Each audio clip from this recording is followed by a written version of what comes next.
వాస్తురీత్యా మీ ఇంట్లో ఉన్న ఎలాంటి నెగిటివ్ ఎనర్జీకైనా క్షణాల్లో రెమెడీ ఇవ్వబడును. మీ ఇంటికి ఎలాంటి డ్యామేజ్ లేకుండా తక్షణమే పూర్తి పరిష్కారం.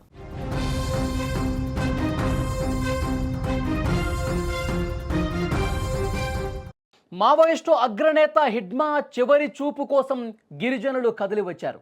ఒక్కరు కాదు, ఇద్దరు కాదు, వేలాది సంఖ్యలో మావో అగ్రనేతకు నివాళులు అర్పించేందుకు కదం తొక్కారు. ఓ పక్క నడవలేని తల్లి సైతం కొడుకు మృతదేహాన్ని చూసి తల్లడిల్లింది. సజీవంగా వెళ్ళి శవంగా తిరిగి వచ్చావా అంటూ గుండెలు పగిలేలా రోధిస్తోంది ఆ తల్లి. ఇక మృతదేహం రావడంతో తల్లితో పాటు ఇతర కుటుంబ సభ్యులు కన్నీరు మున్నీరుగా విలపిస్తున్నారు. హిడ్మా మృతితో ఆ గ్రామం పూర్తిగా మోగబోయినటువంటి పరిస్థితి. ఛత్తీస్గఢ్లోని సుక్మా జిల్లా పువర్తిలో హిడ్మా అంత్యక్రియలు జరగబోతున్నాయి. ఇప్పటికే కుటుంబ సభ్యులను పూర్తిగా ఆ మృతదేహం చూసి కుటుంబ సభ్యులు రోధిస్తూ ఉన్నారు. కుటుంబ సభ్యులకు మృతదేహాన్ని అప్పగించిన తర్వాత ఈ విషయం తెలుసుకున్నటువంటి గిరిజనులు అందరూ, ఆ చుట్టుపక్కల గ్రామాల గిరిజనులు కూడా హిడ్మా మృతదేహాన్ని చూడటం కోసం వస్తున్నారు. హిడ్మా భౌతికాయాన్ని చివరిసారి చూడటానికి చాలామంది గిరిజనులు వస్తున్నారు.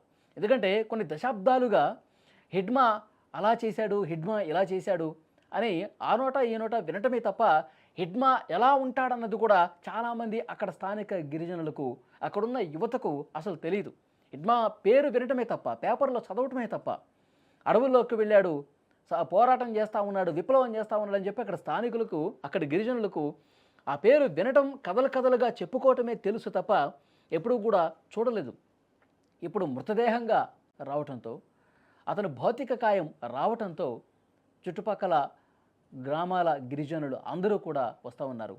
నిజంగా తల్లి కావచ్చు, ఇతర కుటుంబ సభ్యులు కన్నీళ్లు పెట్టుకొని రోధిస్తూ ఉన్నారు. ఎందుకంటే ఒక వారం క్రితమే ఛత్తీస్గఢ్ హోంమంత్రి విజయ్ శర్మ అక్కడికి వచ్చారు, తల్లి దగ్గరికి వచ్చి. ఎందుకంటే ఆపరేషన్ కగారు చాలా సీరియస్గా జరుగుతుంది. కేంద్ర రాష్ట్ర ప్రభుత్వాలు అన్నీ కూడా ఒక సంకల్పంతో ముందుకు పోతున్నాయి.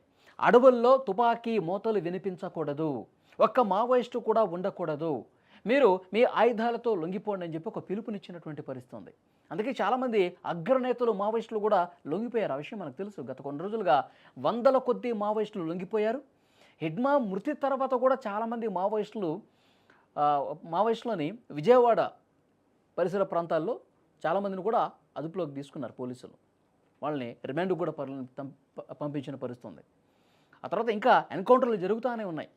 కాబట్టి కేంద్రం ఎంత సీరియస్గా మావోయిస్టు రహిత భారత్ నిర్మించాలన్న ఉద్దేశంతో ఉందో అర్థమవుతుంది. అందుకే చాలామంది లొంగిపోతూ ఉన్నారు. ఇప్పుడు ఉద్యమం చేయటం కరెక్ట్ కాదు, ఇప్పుడు అడవిలో ఉండి మనం తుపాకులు పట్టుకొని ఉండటం కరెక్ట్ కాదని చెప్పి లొంగిపోయినటువంటి సీనియర్ నేతలు ఎవరైతే ఉన్నారో, అగ్రనేతలు ఎవరైతే ఉన్నారో వాళ్ళు కూడా అడవిలో ఉన్న వాళ్ళకు ఒక పిలుపునిచ్చారు. నా మల్లోజుల వేణుగోపాల్ కావచ్చు, ఆశన్న కావచ్చు, చంద్రన్న కావచ్చు, వీళ్ళందరూ కూడా ఫోన్ నెంబర్స్ ఇచ్చి నాకు ఫోన్ చేయండి, లొంగిపోవాలనుకున్న మావోయిస్టులు దయచేసి జనంలో కలవండి, జనజీవన స్రవంతులు కలవండి, సాధారణ జీవితం గడుపుదాం, ప్రభుత్వాలకు సహకరిద్దాం, మనం వేరొక రూపంలో ప్రజల మంచి కోసం ప్రయత్నం చేద్దామని చెప్పి ఇలాంటివి జరిగినాయి. అట్లాగే ప్రభుత్వం కూడా హిడ్మా తల్లి దగ్గరికి వచ్చారండి.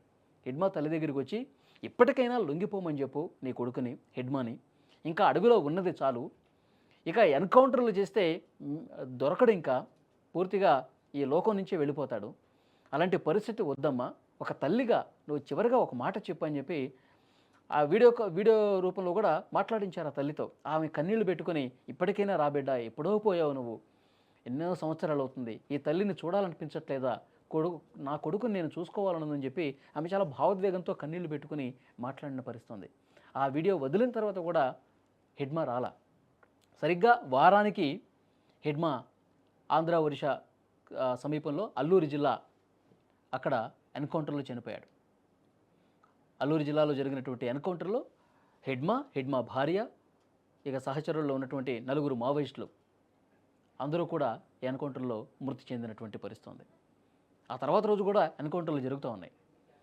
డ్రోన్ కెమెరాలతో, అత్యాధునికమైనటువంటి డ్రోన్ కెమెరాలతో ఏ మావోయిస్టు ఎక్కడ దాక్కున్నాడు, ఎక్కడ స్థావరాన్ని ఏర్పాటు చేసుకున్నాడు కూడా అర్థమైపోతుంది బలగాలకి. ఆ డ్రోన్ కెమెరాల సాయంతోనే ఎక్కడ ఉన్నారు వీళ్ళని చెప్పి తెలుసుకొని అక్కడ కూంబింగ్ చేయడానికి వెళ్ళి వాళ్ళు ఏమైనా ఎదురుకాల్పులు చేస్తే ఎన్కౌంటర్ చేసి చంపుతున్నటువంటి పరిస్థితి. ఇప్పుడు హిడ్మాది కూడా అదే విధంగా జరిగింది. సో డెఫినెట్గా ఇంకా ఎవరైనా మావోయిస్టులు ఉంటే లొంగిపోండి దయచేసి, మీ ఆయుధాలతో మీ సహచర మావోయిస్టులతో సహా లొంగిపోండి అని చెప్తా ఉన్నారు. అలా లొంగిపోలేదు కాబట్టి హిడ్మా ఈరోజు ఎన్కౌంటర్లో చనిపోయిన పరిస్థితి. అక్కడ గిరిజన గ్రామంలో విషాదం నెలకొన్నటువంటి పరిస్థితి ఉంది. గిరిజనులు అందరూ కూడా హిడ్మా భౌతికాయాన్ని చూసి కన్నీళ్లు పెట్టుకుంటున్నారు. హిడ్మా భార్య ఆ భౌతికాయాన్ని చూసి, నువ్వు తిరిగి వస్తావు అనుకున్నాను, మళ్ళీ ఈ తల్లితో సాధారణ జీవితం గడుపుతావని చెప్పి అనుకున్నాను, కానీ ఇలా శవంలాగా తిరిగి వచ్చావు అంటూ ఆ తల్లి ఆ గిరిజన భాషలో, ఆ గిరిజన గోండు భాషలో భావోద్వేగానికి గురై కన్నీళ్లు పెట్టుకుంటుంటే అక్కడ స్థానిక గిరిజనులందరూ కూడా రోధిస్తున్నారు. విజువల్స్లో కూడా మీరు చూడొచ్చు.